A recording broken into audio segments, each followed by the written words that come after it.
नमस्कार, news one India देख रहे हैं आप। मैं हूं आपके साथ आकांक्षा त्रिपाठी और अब बुलेटिन की शुरुआत करेंगे।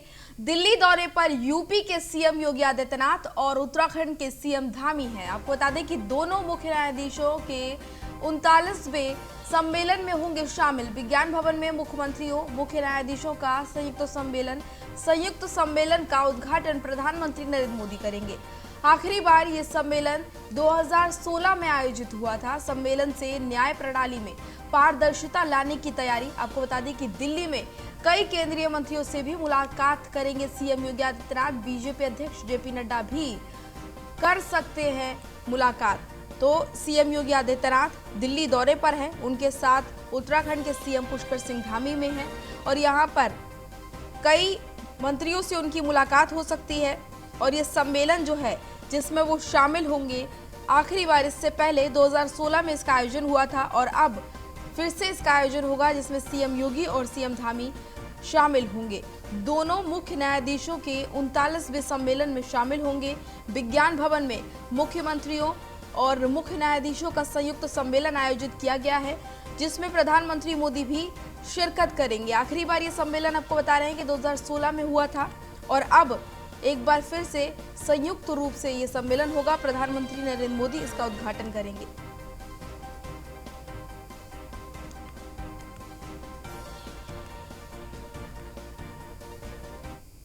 राजधानी दिल्ली स्थित विज्ञान भवन में आज आयोजित कार्यक्रम को लेकर विभिन्न राज्यों के मुख्यमंत्रियों के आने का सिलसिला शुक्रवार शाम से शुरू हो गया है।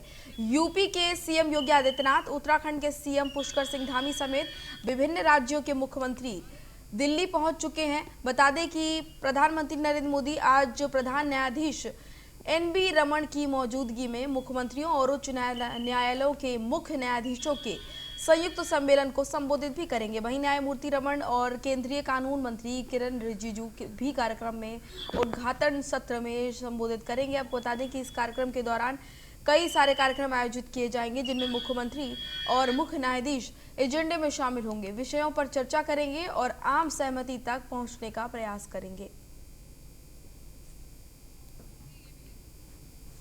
आपको बता दें कि इस सम्मेलन में जिन मुख्य बिंदुओं पर चर्चा की जानी है उनमें भारत भर के न्यायालय परिसरों में नेटवर्क और कनेक्टिविटी को प्राथमिकता देना, जिला अदालतों में मानव संसाधन और कीर्तिक नीति की बेहतरी के लिए यहाँ पर चर्चा होगी। इसके अलावा कई अन्य मुद्दों पर भी यहाँ पर चर्चा होगी जिनमें बेहतर बुनियादी ढांचे और क्षमता निर्माण, कानूनी और संस्थागत सुधार और इसके अलावा उच्च न्यायालय के न्यायाधीशों का चयन शामिल होगा। सम्मेलन में संघीय और राज्य स्तर के जिला न्यायालय के बुनियादी ढांचे के विकास के लिए भी विशेष प्रयोजन है। एक राष्ट्रीय न्यायिक बुनियादी ढांचा प्राधिकरण और राज्य न्यायिक बुनियादी ढांचे के अधिकारियों के निर्माण पर भी इसमें चर्चा की जाएगी। चर्चा में भाग लेने वालों में न्यायमूर्ति यूयू ललित और आपको बता दें इसके अलावा कई अन्य लोगों का नाम भी शामिल है जिसमें खान बिलकर भी शामिल होंगे। आपको बता दें कि जो मुख्य न्यायाधीश के बाद सुप्रीम कोर्ट के सबसे वरिष्ठ न्यायाधीश हैं और इसके अलावा आपको बता दें कि न्यायिक मामलों पर विचार विमर्श करने के लक्ष्य के साथ उच्च न्यायालयों के मुख्य न्यायाधीशों की एक बैठक में मेजबानी कर रहा है जहां संस्थागत और कानूनी सुधारों पर चर्चा की जाएगी। तो आज का ये कार्यक्रम है जिसके बारे में आपको हम ये जानकारी दे रहे हैं और हमारे साथ लखनऊ से अश्विनी द्विवेदी जुड़ गए। अश्विनी का रुख करेंगे। अश्विनी, क्या और जानकारी आपको मिल पा रही है? सीएम योगी आदित्यनाथ दिल्ली पहुंचे हुए हैं। बिल्कुल, सीएम योगी आदित्यनाथ दिल्ली के दौरे पर इस समय है। निश्चित तौर पर वहां पर न्यायाधीशों के 39वां सम्मेलन होना है जिसमें वो शिरकत करेंगे। जो मुख्यमंत्री योगी आदित्यनाथ के अलावा तमाम अन्य मंत्री भी जो मुख्यमंत्री प्रदेशों के मुख्यमंत्री हैं वो भी इस कार्यक्रम में शिरकत करेंगे। लमसम 4 साल के बाद कोविड के चलते कहीं ना कहीं 3-4 साल से कार्यक्रम नहीं हो पा रहा था। इसके बाद एक बार फिर ये सम्मेलन जो है न्यायाधीशों का वो हो रहा है। निश्चित तौर पर इसमें प्रदेश भर के जो देश भर के जो हैं जो हाईकोर्ट हैं उनके मुख्य न्यायाधीश, साथ ही साथ चीफ जस्टिस ऑफ इंडिया, इसके अलावा कानून मंत्री जो हैं देश के किरण रिजिजू, देश के प्रधानमंत्री, तमाम प्रदेशों के मुख्यमंत्री शिरकत लेंगे। निश्चित तौर पर इस सम्मेलन का मुख्य उद्देश्य होगा कि किस तरह से न्यायिक व्यवस्था जो है वो पारदर्शी रखी जाए, साथ ही साथ जो समय सीमा होती है न्याय देने की, उसको किस तरह से कम किया जाए, जिसमें सरकारें जो होती राज्य की वो अगर बेहतर रिपोर्ट टाइम से देंगी तो निश्चित तौर पर न्यायालय जो है अपना काम जल्द से कर पाएगा। इस पर विचार होगा। साथ ही साथ नए कोर्ट्स खोलने को लेकर के विचार होगा। इसके अलावा हाई कोर्ट्स की नई बेंच कहाँ कहाँ खोली जाए, इन पर विचार होगा। निश्चित तौर पर तमाम जो मुद्दे हैं, जो बेसिक जरूरतें हैं कोर्ट्स की, उनको लेकर के चर्चा होगी। निश्चित तौर पर विज्ञान भवन में पूरा कार्यक्रम होना है। प्रधानमंत्री मुख्य अतिथि के रूप में सम्मिलित होंगे।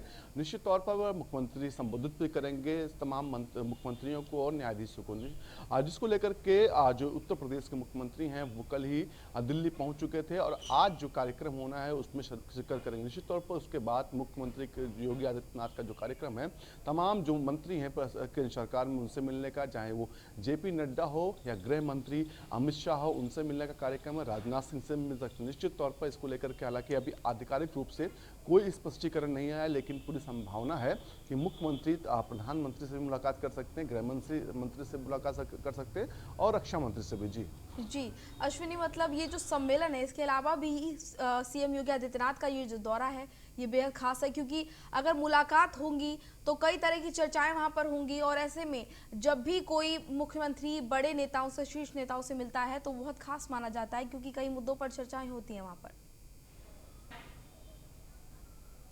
निश्चित तौर पर अब आने वाले दिनों में निकाय के जो पंचायत निकाय चुनाव हैं, नगर निगम के चुनाव होने हैं उत्तर प्रदेश में, इसको लेकर के भी अब कहीं ना कहीं चर्चाएं शुरू हो गई, सुगबुगाहट शुरू हो गई। साथ ही साथ अभी हाल ही में सरकार का गठन हुआ, जिसमें तमाम संगठन के लोग थे जो उनको सरकार में लाया गया, जिसमें स्वतंत्र देव सिंह जो प्रदेश अध्यक्ष समेत तमाम अन्य लोग भी हैं।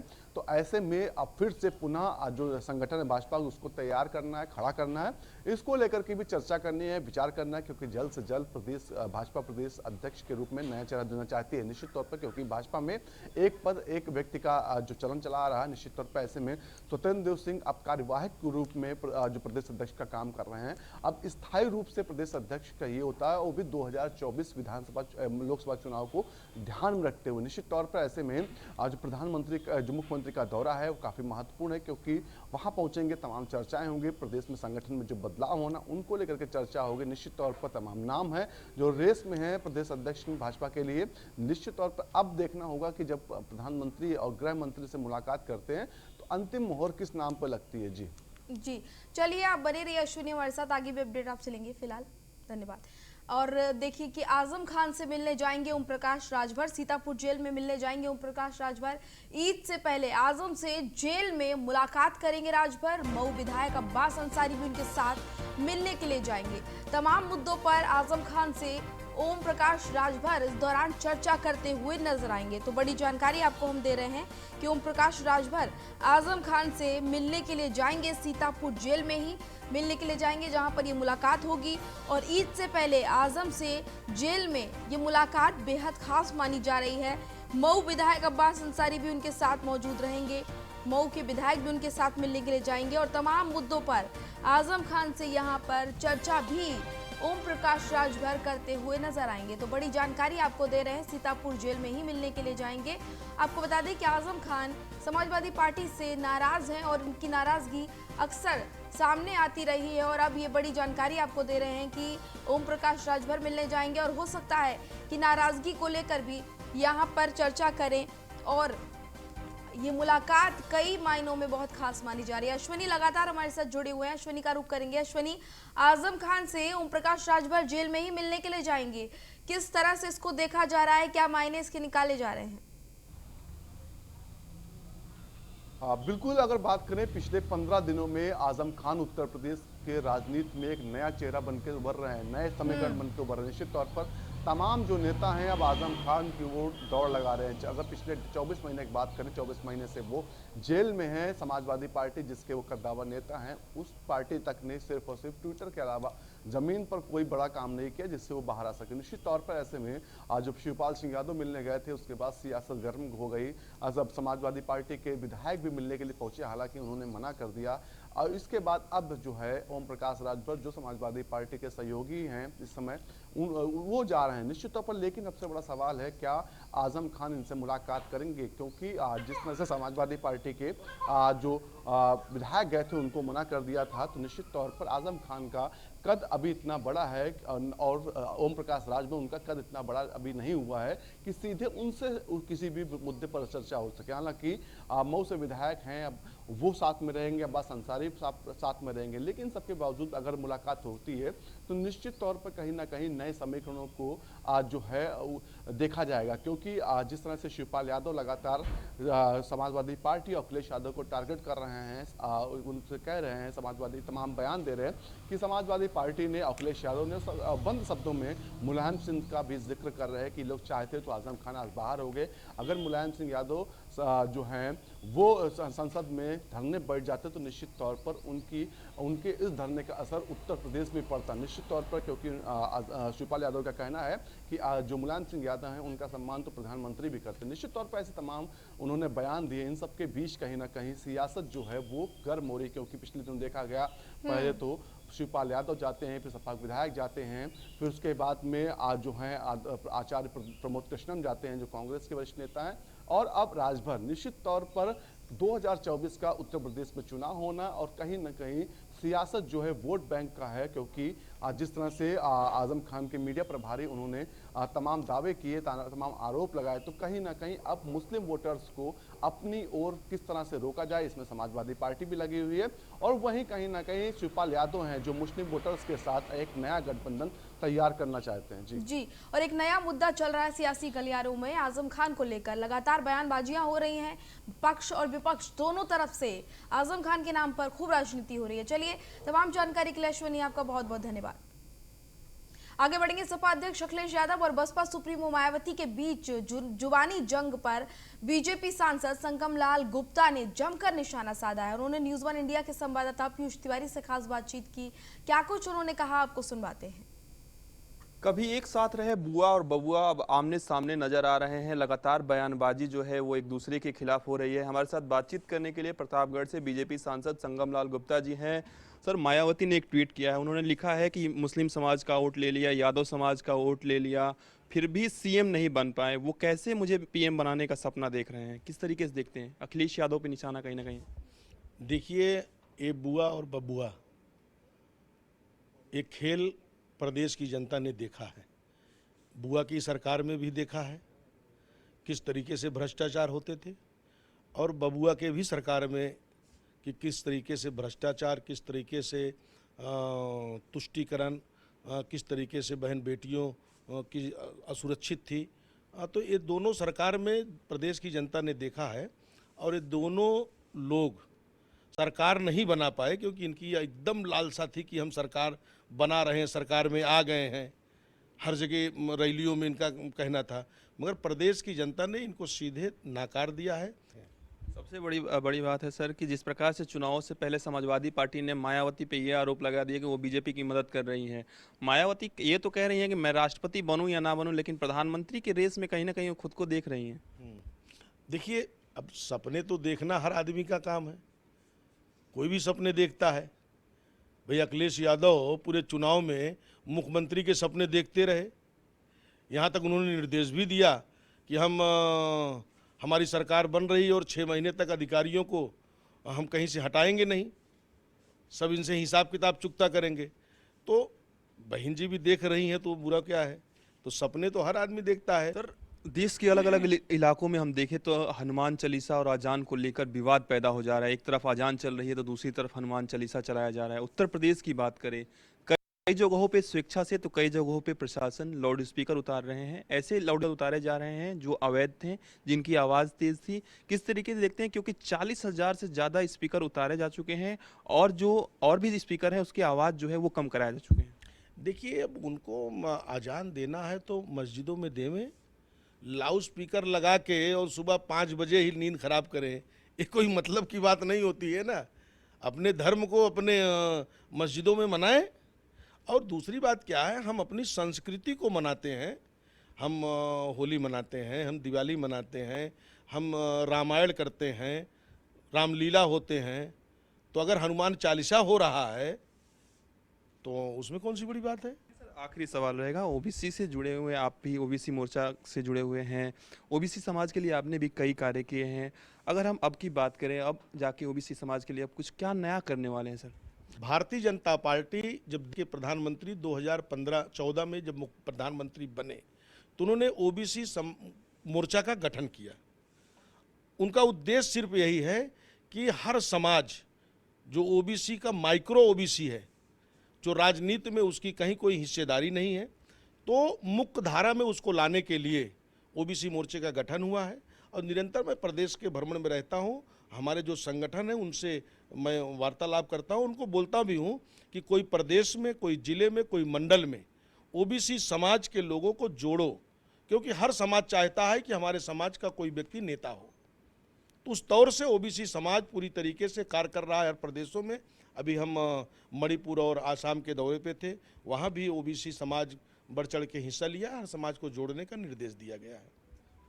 धन्यवाद सर। तो ये थे हमारे साथ प्रतापगढ़ से बीजेपी सांसद संगम लाल गुप्ता जी, जिनका साफ तौर पे कहना है कि भारतीय जनता पार्टी सबका साथ और सबका विकास का लक्ष्य लेकर चलती है और निश्चित तौर पे ओबीसी समाज का एक बड़ा हिस्सा जो है वो चाहता है कि हमारे समाज के में से एक नेता निकले और निश्चित तौर पर ओबीसी मोर्चा का भी विकास हो रहा है। वीडियो रविंद्र के साथ पीयूष तिवारी, नई दिल्ली। कब गोरखपुर में एसटीएफ को बड़ी सफलता हाथ लगी है। बस्ती से अपहरण हुए बच्चे को सहजनवा से बरामद एसटीएफ ने किया है। बच्चे के हाथ बांधकर एक कमरे में उसको बंद किया गया था। बच्चे के शरीर में कई चोटों के निशान मिले हैं। एसटीएफ की टीम ने 2 बदमाशों को इस मामले में गिरफ्तार भी कर लिया है। इलाज के लिए बच्चे को अस्पताल में भर्ती कराया गया है। तो ये बड़ी कामयाबी एसटीएफ को मिली है, जहां पर पुलिस ने, आपको बता दें कि एसटीएफ ने बच्चे को सहजनवा से बरामद किया है। इस बच्चे का अपहरण हो गया था, यही वो बच्चा जिसकी तस्वीर आप देख रहे हैं। एसटीएफ को बड़ी सफलता हाथ लगी है। 2 बदमाशों को भी गिरफ्तार किया है। बच्चे के शरीर पे कई सारे चोट के निशान थे और इसी वजह से बच्चे को फिलहाल इलाज के लिए अस्पताल में भर्ती कराया गया है। और खास बात ये कि इस सफलता में ये भी सफलता हाथ लगी कि 2 बदमाशों को भी एसटीएफ ने धर दबोचा है। आपको बता दें कि बच्चे के हाथ बांधकर इसको कमरे में बंद किया गया था। एसटीएफ लगातार इसकी तलाशी कर रही थी, लगातार बच्चे को ढूंढ रही थी और बड़ी सफलता हाथ लगी है। एसटीएफ ने बच्चे को बरामद किया है। सहजनवा से बच्चा बरामद हुआ है। कमरे में बच्चा बंद था, इसके हाथ बांधे हुए थे। बच्चे के शरीर पे कई सारे चोटों के निशान थे। तस्वीरें आप देखिए, ये वही तस्वीरें हैं जब एसटीएफ ने बच्चे को बरामद किया। आप देखिए किस तरह से उसके हाथ बांधे हुए हैं, जिनको खोला जा रहा है। बड़ी सफलता ये हाथ लगी है एसटीएफ को। एक कमरे में बच्चे को बंद किया गया था, आंखों पे पट्टी लगाई हुई थी। ये देखिए तस्वीरें, बच्चा जब बरामद हुआ, ये उस वक्त की तस्वीरें हैं। बच्चे के शरीर पे कई सारे चोट के निशान। पुलिस ने 2 आरोपियों को भी इस मामले में गिरफ्तार कर लिया है। 2 बदमाश पुलिस की गिरफ्त में आ चुके हैं। फिलहाल बच्चे को इलाज के लिए अस्पताल में भर्ती कराया गया है, क्योंकि उसके शरीर पे कई सारे चोटों के निशान थे। संवाददाता हरेंद्र दुबे हमारे साथ जुड़ गए हैं। हरेंद्र, ये तस्वीरें हम देख पा रहे हैं, छोटा बच्चा जिसको अपहरण कर लिया था। पुलिस को इस मामले में बड़ी सफलता हाथ लगी है। एसटीएफ ने ये जो 2 आरोपी है इस मामले में, 2 बदमाश, उनको गिरफ्तार कर लिया है, बच्चा भी बरामद कर लिया है। देखिए, सबसे बड़ी बात रही गोरखपुर की एसटीएफ यूनिट टीम को आज जो जिस तरह से सफलता मिली है, मुखबिर की सूचना पर यह बच्चा बस्ती से अपहरण किया गया था और गोरखपुर के सहजनवा थाना अंतर्गत में उसे कमरे में बंद करके हाथ पांव बांध करके रखा गया था। आज एसटीएफ को बड़ी कामयाबी मिली। मुखबिर की सूचना मिली, एसटीएफ ने ताबड़तोड़ जगह पर कार्रवाई की, जिसमें 2 आरोपी भी पकड़े गए हैं। अब आरोपियों से पूछताछ की जा रही है और आगे भी अधिकारी करते रहेंगे कि आखिरकार किस वजह से लड़के का अपहरण किया गया था और क्या थी उनकी मांग, किस तरह की, क्योंकि बस्ती से अपहरण हुआ बच्चे की तलाश बस्ती पुलिस कर ही रही थी। लेकिन यह सूचना एसटीएफ को लगी मुखबिर के द्वारा कि गोरखपुर के सहजनवा में रखा गया, तो गोरखपुर की यूनिट एसटीएफ ने बच्चे को सकुशल बरामद किया। बच्चे को काफी चोटें आई थी, हाथ पांव बंधा हुआ था और बच्चे को बरामद करने के साथ साथ उसे अस्पताल में भर्ती कराया गया इलाज के लिए। आगे और कार्रवाई की जा रही है। जी, क्या ये पता चल पाया कि कौन लोग हैं जिन्होंने बच्चे का अपहरण किया था? देखिए, वो यहीं के रहने वाले हैं, 2 एक ही परिवार के 2 भाई हैं और किस कारण से अपहरण किया गया था, इसकी जांच पड़ताल एसटीएफ कर रही है। अभी खुल करके सामने नहीं आया कि क्या फिरौती की मांग की जा रही थी या फिर कोई और मामला था। इसकी जांच पड़ताल में एसटीएफ लगी है। जैसे ही जानकारी मिलती है वैसे सबसे पहले अपने दर्शकों तक वो जानकारी पहुंचाई जाएगी। जी, फिलहाल ये बड़ी सफलता पुलिस को हाथ लगी है कि एसटीएफ ने ये बच्चा जो है इसको भी बरामद किया है, 2 आरोपियों को भी इस मामले में गिरफ्तार किया है और पुलिस लगातार कार्रवाई कर रही है और जल्द ही इन पर कोई कड़ी कार्रवाई की जाएगी। चलिए, तमाम जानकारी के लिए हरेंद्र आपका बहुत बहुत धन्यवाद। आगे बढ़ेंगे। मुजफ्फरनगर की पुलिस का ऑपरेशन क्लीन लगातार जारी है।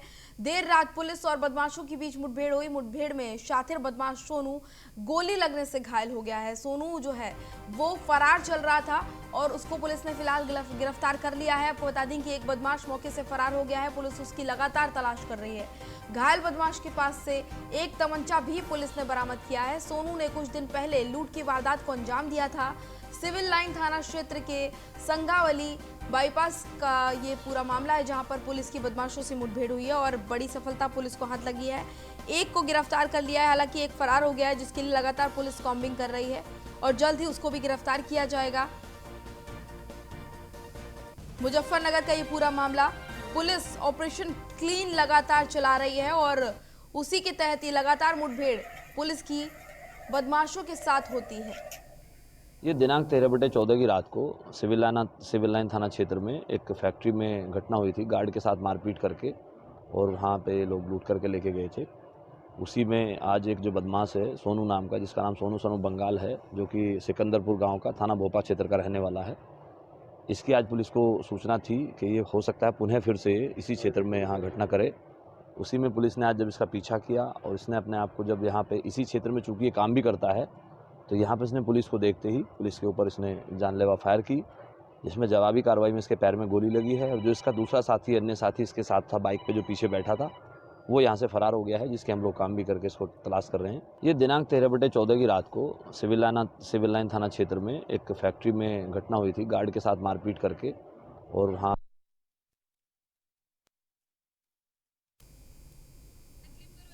तो ऑपरेशन क्लीन के तहत ये पुलिस को सफलता हाथ लगी है। पुलिस और बदमाशों के बीच मुठभेड़ हुई। मुठभेड़ में शातिर बदमाश सोनू, गोली लगने से सोनू घायल हो गया है और आपको बता दें कि एक बदमाश मौके पर फायदा उठाकर फरार हो गया है।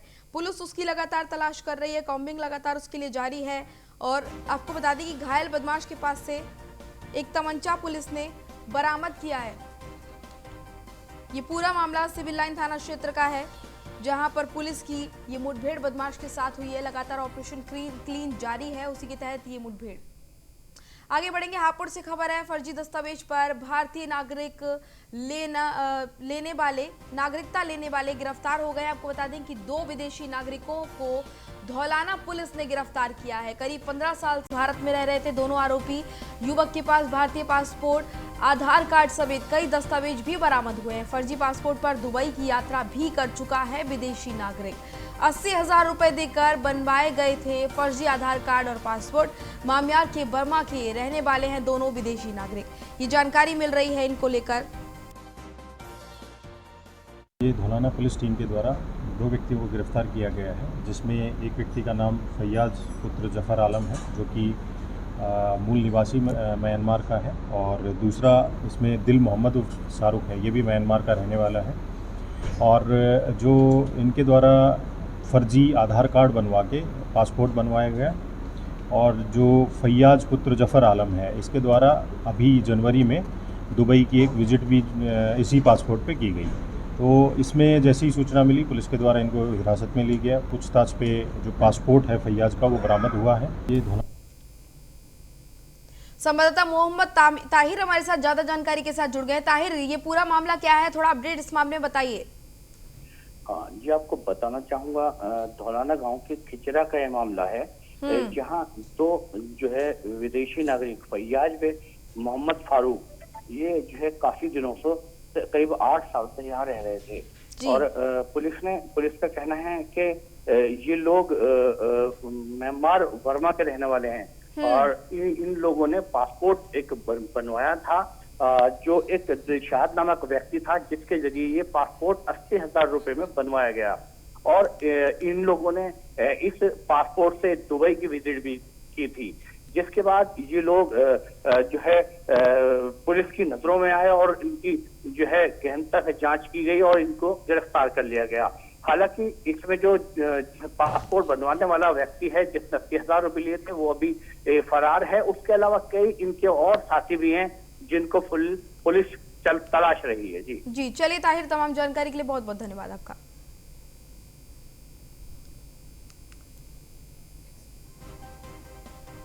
आगरा से खबर है, SWAT टीम और पुलिस को बड़ी सफलता हाथ लगी है। गैंगस्टर के मामले में वंचित चल रहे बदमाश से पुलिस की मुठभेड़ हुई है। 15,000 के इनामी पवन के पैर में गोली लगी है और पुलिस की गोली लगने से बदमाश घायल हो गया है। ये पूरा मामला थाना रकाबगंज इलाके का है। आपको बता दें, लाल किला के पास ये पूरी मुठभेड़ हुई है।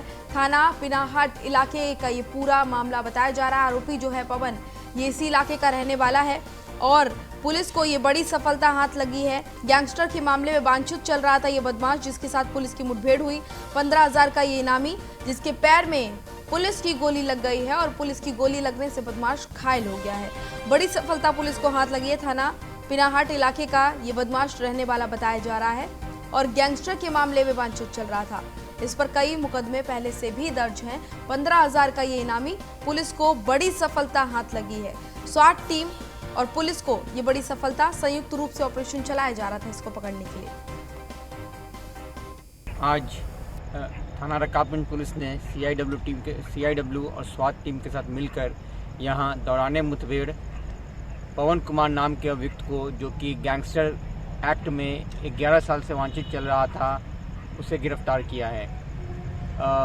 मुखबिर की सूचना पर SWAT की टीम उसका पीछा कर रही थी और थाना की टीम को बताया गया और उसके बाद जब वो भाग रहा था तो उसने भागते हुए पुलिस पार्टी पे फायर किया और जवाबी कार्रवाई में पुलिस पार्टी ने भी फायर किया, जिसमें वो घायल हो गया है। उसे इलाज के लिए अस्पताल भेजा गया। संवाददाता कृष्णा त्यागी हमारे साथ जुड़ गए हैं। कृष्णा, क्या ये पूरा मामला है? मुठभेड़ पुलिस के साथ बदमाश की हुई और बड़ी सफलता पुलिस को हाथ लगी है। इस बदमाश को पुलिस ने गिरफ्तार कर लिया है। जी, मैं आपको बता दूं कि बीती रात कल पुलिस 15,000 के इनामी पवन काफी लंबे समय से फरार चल रहा था। उसके बाद मुखबिर की सूचना के बाद पुलिस और SWAT टीम ने उसके दबोचा। जब उसने पकड़ने की कोशिश की तो जवाबी फायरिंग की गई। उसके एवज में पुलिस ने भी फायरिंग की। उसके बाद बदमाश के पैर में गोली लगी है और उसके इलाज के लिए भर्ती करा दिया है। पुलिस के अनुसार बताया जा रहा था कि काफी लंबे समय से वांछित था और 15,000 रुपए का इनाम भी था इस पूरे बदमाश के ऊपर। तो निश्चित तौर से एक बड़ी कामयाबी आगरा पुलिस की कह सकते हैं। जी चलिए, तमाम जानकारी के लिए बहुत बहुत धन्यवाद आपका। तो बुलेटिन में फिलहाल इतना ही, मुझे दीजिए इजाजत, नमस्कार।